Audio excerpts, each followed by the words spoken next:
Good morning, good afternoon, and good day wherever you may be joining us from.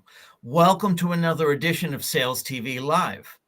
Today, we're turning technical presentations into stories that sell.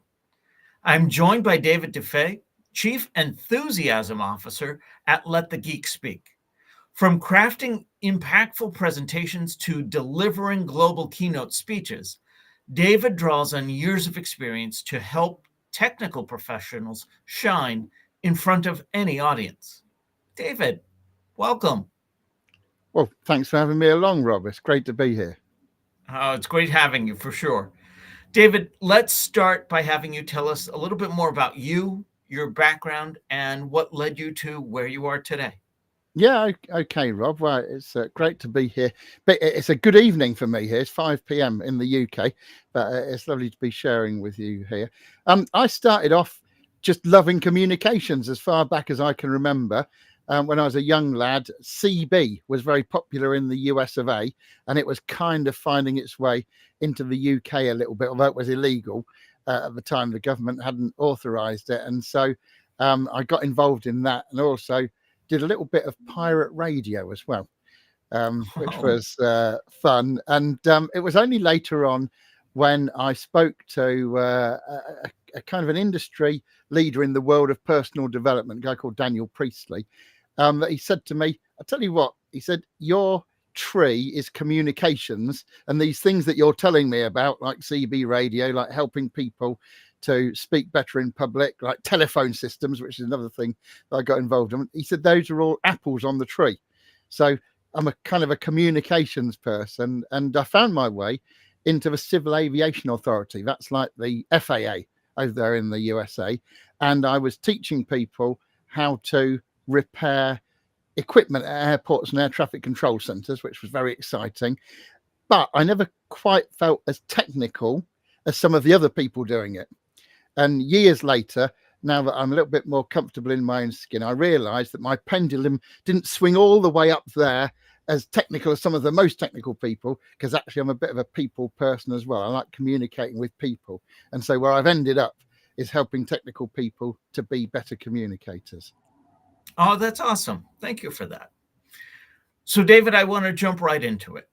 While I know I'm asking you to generalize, in your expert opinion, what are the biggest communications challenges for sales engineers? Well, here's the problem, that often engineering type folk don't really cultivate a level of self-awareness to understand the way that they do things very consciously, and therefore the best way to do things for other people and the difference between those two. Whenever you're approaching an audience of any kind at all, you really need to walk in the audience's shoes. In fact, you might remember Jack Handy from Saturday Night Live, Rob. He said, great advice actually, he said, if you're going to if you're going to criticize somebody, walk a mile in their shoes first, because then when you do criticize them, you'll be a mile away and have their shoes. Anyway, yeah, it's really thinking about your audience. And so as a sales engineer, when you come out, you might think to yourself, in fact, you might not even get to the thought process that I learn best by doing. So I'm going to be very practical with my audience. But if you do have a level of self-awareness and a level of consciousness about the audience, you'll think, how would this audience like to receive my information best? How are they going to take it in? How are they going to digest it? And how are they going to implement it? Now, I don't know whether this has ever happened to you, Rob, but sometimes we try and watch a video on YouTube or Vimeo or Rumble or wherever it is, and you see that little circle going around saying buffering, don't you? Has that ever happened? Oh, sure. Yeah. And it's a poor connection. And so the point I want to make here is that sales engineers and many other types of engineers as well sometimes get out in front of an audience without ever making the right connection, having the right amount of bandwidth with their audience. And that bandwidth is rapport. And within that connectivity is how we understand the audience needs to receive our information. So that's where I would start. So, how can technical professionals become more engaging presenters? How can they work on that connection piece? Well, a great thing to do is for them to actually be in touch with their target audience before they ever meet them. To say, you know, I'm coming round next Thursday or whatever to demonstrate this software or to talk about this. And I was thinking of covering X, Y, and Z. What do you think? And let the audience respond back ahead of time. And even better to say, listen, last time you saw a great presentation or you were really wowed by a demo. What made it so special? And so we begin to get an idea of the kind of thing that that audience would like. I mean, sometimes I use the example of one of those high-tech coffee machines. Have you ever seen them with the beans on the top and the LCD screen and all the gubbins? And I say, you know, if you were given a brand new coffee machine to a bunch of engineers, this usually is, if you're given a brand new coffee machine, how would you get to grips with it? Are you going to pull it right out the box and start fiddling about with it and playing with it? B, carefully find the manual and then sit down in your most comfortable chair and read it cover to cover? Or C, maybe lean back and just reflect on previous coffee machines you've had and your relationship with them, and what you want to get from this new relationship with the coffee machine. And the point there is to have people just consider the way that they learn best, and then to think about the audience and the way that they're going to learn best, and to make sure they do it in the way that the audience would like. So whether they're action oriented, input oriented, they like to receive some information first, or that last one, which is the reflective mode, that's usually, don't want to make too many sweeping generalizations, but that's usually HR professionals. We don't tend to see so many of them. And if they want to involve a flip chart in that process, then they're definitely HR professionals. So in my experience, those of a more technical background often believe there is one most bestest way to do everything. And what you're saying is they should be presenting in the way that the audience receives it best. But what if that's different from what they believe is right? Yeah, you're bang on the money, Rob, with that observation. Yeah, in the technical world, it's often our technical skills and experience that are the currency. You hear things like, Rob really knows his stuff, or Alex, he's really switched on about that particular topic. But my key phrase here is that knowing your stuff is not enough. It's your ability to convey the relevant part of your stuff, not everything you know, just the relevant part that your audience needs, in a way that's going to be easy for them to receive, using that channel of rapport that you need to open with them, in order to get that information across. And so really you have to kind of, as an engineer, learn that there are more ways than one to do things. And that's part of the process that I go through with people. So in sales speak, how can engineers transition from explaining features and even benefits to demonstrating value? Great question, Rob. Very well asked, if I may say so. Yeah, it's all about the engineer coming out of that knowing your stuff part and just wanting to dump everything you know, and going into consultative mode and finding out what's most important to the client or the audience, what they're wrestling with. And that might well be outside of the small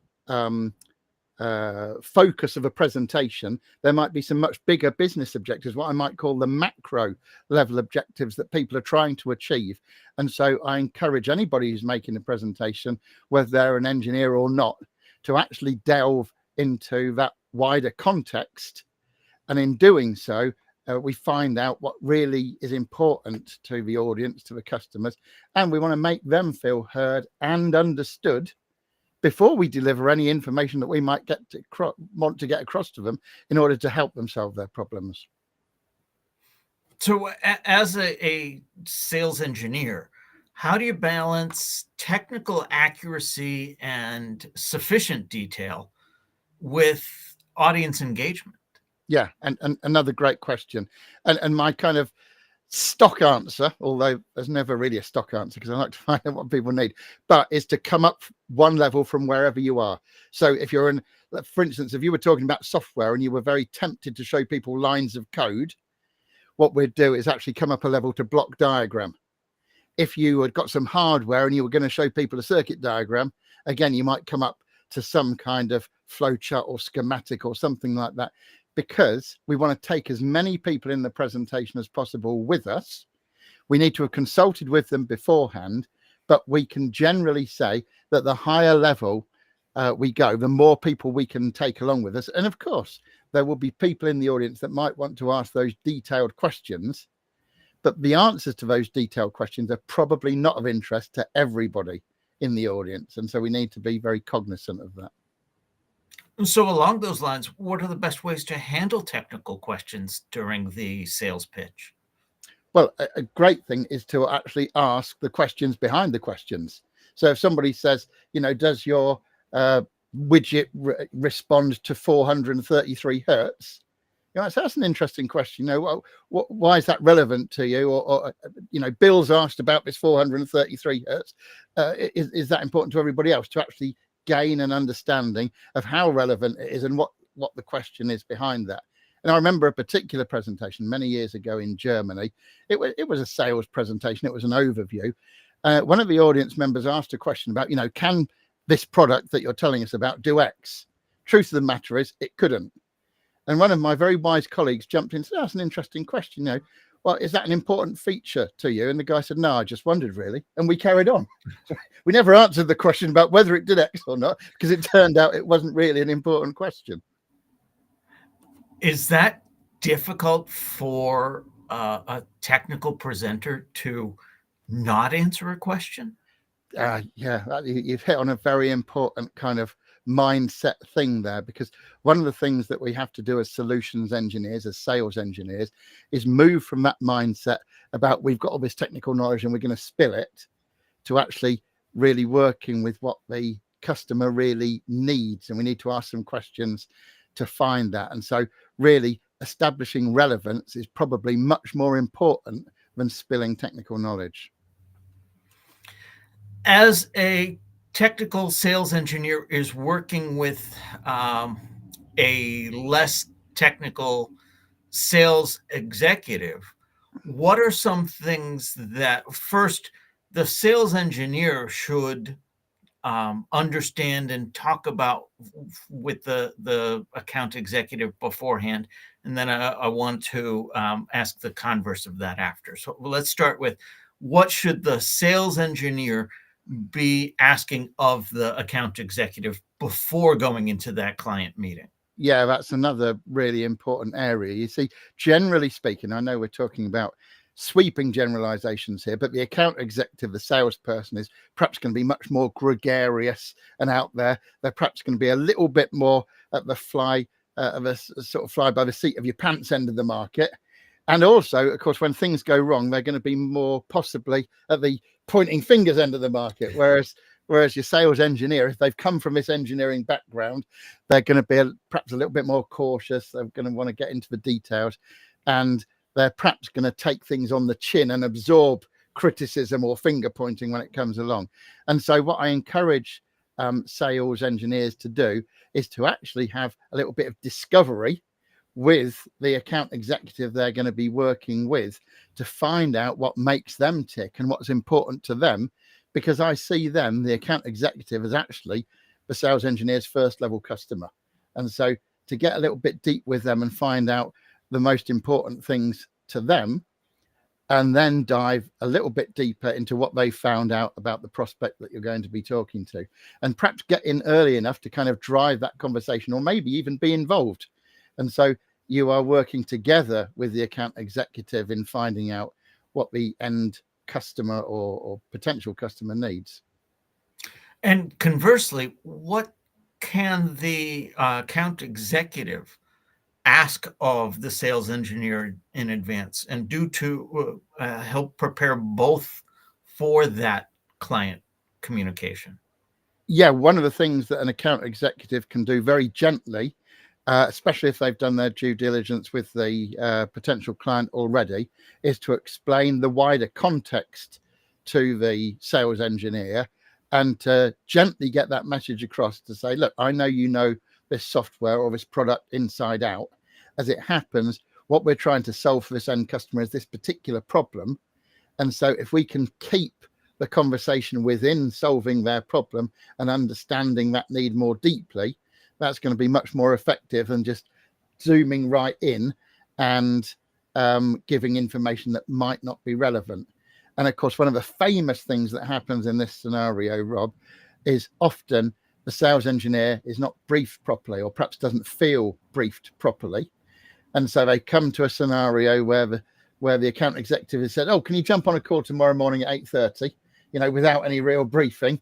And the sales engineer says, "Well, what we're going to talk about? Oh, don't worry, just do the same thing you did last time," kind of deal. And so one of the things we need to do is to educate account managers to actually give more context and more clarity. And so this really depends on whether the scenario is a Batman and Robin, so it's a team of two that are always working together, or whether there's a bunch of salespeople and a bunch of sales engineers, and they're kind of picking from a pool of resources. But I encourage sales engineers, Rob, to be proactive and to kind of grow out their role in talking to the people and actually getting communication channels, those rapport channels that we were talking about earlier, with the account executives they'll be working with to make everything more smooth. Do you have a framework or some guidelines that you provide to technical presenters? Yes, I do. They're called 7 power presenting protocols, and they handily all begin with a P. And the very first one of them, Rob, is P for purpose, which is, as I was saying earlier, looking at the purpose of the presentation or the demo, not just inside what we're going to do in the 15 or 20 minutes, but the wider business context. And it's agreeing it, not only with the audience that you're going to see, but with the sponsor, the person that asked you to do that presentation in the first place. Maybe it was your boss, maybe it's a conference organizer, maybe it's somebody from a customer company, but having all of these tied in to start with before you ever meet the people that you're going to present to, if possible. I realize that's not always possible, but it's a good gold standard to aim for. And what are the key steps to preparing a technical presentation that connects and sells? Great. Okay, so let's imagine that we've agreed that purpose ahead of time with the audience and the sponsor, and we've got not only the presentation but the wider level objectives. Then the next P is plan. That's planning the structure of the presentation or demo so that it really maximally takes advantage of people's attention span, the way that people land in people's memories, so that we can architect a presentation that really makes use of all the prime time there is in any session. Then the next one is preferences. There's another P, and that's when we are looking at what kind of audience we're working with. Are they more input driven, reflection driven, or action driven? And how can we help them receive the information? Then the next P, Rob, is practice. Yeah. Have you noticed that software engineers will put their software out for beta or beta trialing? Hardware engineers will have prototypes, and you hear about fast time to prototypes. And yet somehow these same people very often don't practice their presentations. And my key thought here is, if a presentation is worth doing, and if it's not, why you're doing it in the first place, but if it's worth doing badly until you can do it well. So practice is very important. So we've already done 4 of the 7 P's there, Rob. Well, bring us home. Okay, let's do the last 3. The next one is participation. Nobody likes having things done to them, but everybody likes having things done with them or for them. And so all the best presentations that you've ever been part of, Rob, involved you. And there's a very simple equation to remember, that that involvement equals commitment. So the more you can involve people in a presentation, the more committed they will be to the outcomes. And so one of the things we'll do when we're prepping for any kind of presentation or demo is actually step back and think, how can we involve people in this? Is it by a show of hands? Is it by asking questions? Is it by having people who are in the audience participate by sharing their experience? So, people often have experience in various areas, and so why wouldn't we want to harness that and understand from their point of view what their views are? So that's participation. Now, those first 5, so we go purpose, plan, preferences, practice, participation. All 5 of those happen before you ever get out in front of people and get on stage, as it were, or the front of the room. And there's a very good reason for that. And it's this: when you've talked to technical people, Rob, and they say, oh, I don't like speaking in public, when you kind of peel back a few layers there, it's often not that they're frightened of speaking in public, but they're scared of being ill prepared in front of a bunch of people. And so those first 5 protocols are everything you need to get properly prepared and to get the clarity you need. And so when you come to the next P, the 6th P, which is performance, the actual getting out there, you've got everything you need. You've got confidence from the clarity of having a structure, of knowing what you're going to be talking about, and of course, have agreed it with the people before you get there as well. So the 6th P is performance, and then the 7th P is post-event. I'm sure you've heard on many occasions, or even said it yourself, that the fortune is in the follow-up. And so why wouldn't we apply this to presentations? Why wouldn't we have a process that's going to be agreed and useful to everybody concerned, not just you, the presenter, or the demo person, or the sales engineer, but to your sponsor, to your audience, and to everybody concerned? So there you go. You managed to wangle the 7 Ps out of me, Rob, in a fairly short order there. That's fantastic. And what do you call those 7 Ps again? What is? I call them my 7 power presenting protocols. But power presenting protocols. Yeah, I would just say this last year I was, might even been the year before actually now. Time flies. I was out in New York with Bloomberg talking about these 7 power presenting protocols. And somebody came up to me afterwards and said, actually, they're not just 7 power presenting protocols, but they're 7 principles of communication. You could apply them to anything. You could apply them to running a team meeting. You could apply them to giving feedback to one of your team in a kind of one-on-one scenario. And when I stood back and thought about it, I thought, yeah, that person was right. And so although I apply them principally for presentations, they work for communications in general too. It's interesting that you got that feedback, because that's exactly what I was going to follow up with. And it's not just a technical presentation that can benefit from that. That is general communication principles at work there. That's fantastic. Yeah. And so go ahead. Just to carry on, what that helped me see was, and you know, it's a conclusion I'd been coming to for a number of years, is I love to help technical people with their presentations. But actually, it turns out that that's just a symptom of a deeper thing, which is communications in general. And so helping technical people with communications in general helps them. That's a more foundational thing, but it helps them with their presentations too. And of course, it helps them with their communication with their colleagues, their co-workers, their clients, and everybody at work. That's fantastic. So, David, if you were to summarize one thing you would want our audience to take away from today, what would that one thing be? I think the one thing would be to always be thinking about the other person or the other people that you're talking to, and be analysing what's in it for them, what's important to them, and how are they going to receive my message most easily. When I open up that communications channel, what is it I can do to really serve them best? That's fantastic. David, this has been great. How can people learn more, and where can they get in touch with you? Well, I often hang around in LinkedIn land. So if you go to LinkedIn/in/David Duffett, all one long word, DUFFETT, you'll find me there, quite active there. And the website is called geekspeakhq.com. And if you go there, there's different things, different resources for people, and a little bit of information about the speaking that I do at things like sales kickoffs and community events, and the masterclasses I run as well. Oh, that's awesome. And we now have a newsletter. Don't miss an episode. Get show highlights, beyond the show insights, and reminders of upcoming episodes. You can scan the QR code on screen or visit us at SalesTV.live and click on newsletter.